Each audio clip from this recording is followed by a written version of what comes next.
భయము భయము భయము అని భయపడుతున్నవారు అనేకులు. కానీ విచిత్రంగా కొంతమంది అయితే పిల్లికి భయపడతారు, తుమ్ములకు భయపడతారు, నిమ్మకాయలకు భయపడతారు, గుమ్మడికాయలకు భయపడతారు, ఇంకా అవసరమైతే గుడ్డు కూడా భయపడతారు. కానీ నేను చెప్తున్నాను, భయపడవలసిన వారికి భయపడము, అనవసరమైన వాటికి మనం భయపడతాం. నిన్ను సృష్టించిన సృష్టికర్తకు భయపడవు.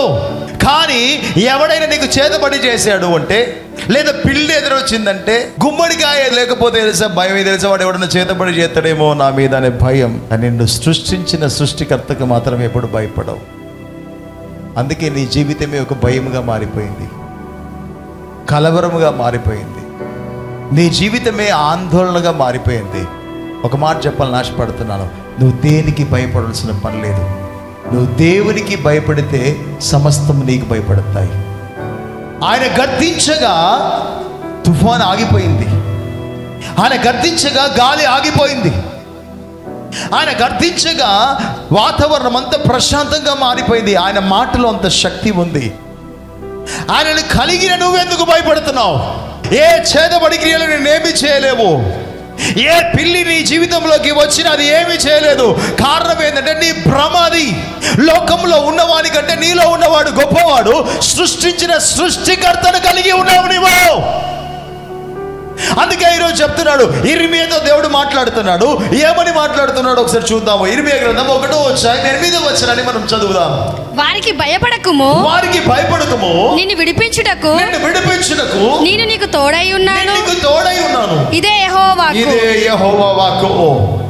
అంటే ప్రతి సమస్య నుంచి, ప్రతి విధమైన శోధ నుంచి, ప్రతి విధమైన చీకటి శక్తుల నుంచి విడిపించడానికి నేను తోడై ఉన్న బిడ్డ నీకు. ఇర్మియాతో దేవుడు మాట్లాడుతున్నాడు. అదే మాట నీతో దేవుడు కూడా మాట్లాడుతున్నాడు. అనవసరమైన ఖర్చులు పెట్టక. ఎందుకు ఈ మాట చెప్తానంటే, నీ భయమే నీ మీదికి శాపమై మారుతుంది.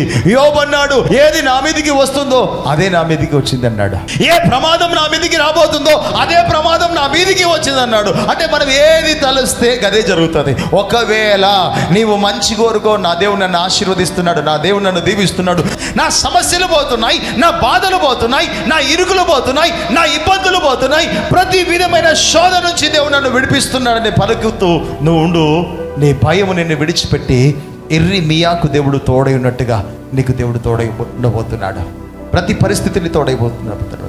ప్రతి పరిస్థితి నుంచి దేవుడు విడుదల ప్రకటించబోతున్నాడు. నీ జీవితంలో అద్భుతం చేసి నీ భయము నుండి దేవుడు నీకు విడుదల ప్రకటించి ప్రతి విధమైన చీకటి శక్తుల ప్రభావం నుంచి దేవుడు నిన్ను విడిపించబోతున్నాడు. ఇర్మియాను విడిపించిన దేవుడు నిన్ను విడిపించబోతున్నాడు. ఇర్మియాకు తోడై ఉన్న దేవుడు నీకు తోడై ఉండబోతున్నాడు. ఆయన కృప నీకు తోడై ఉండును గాక.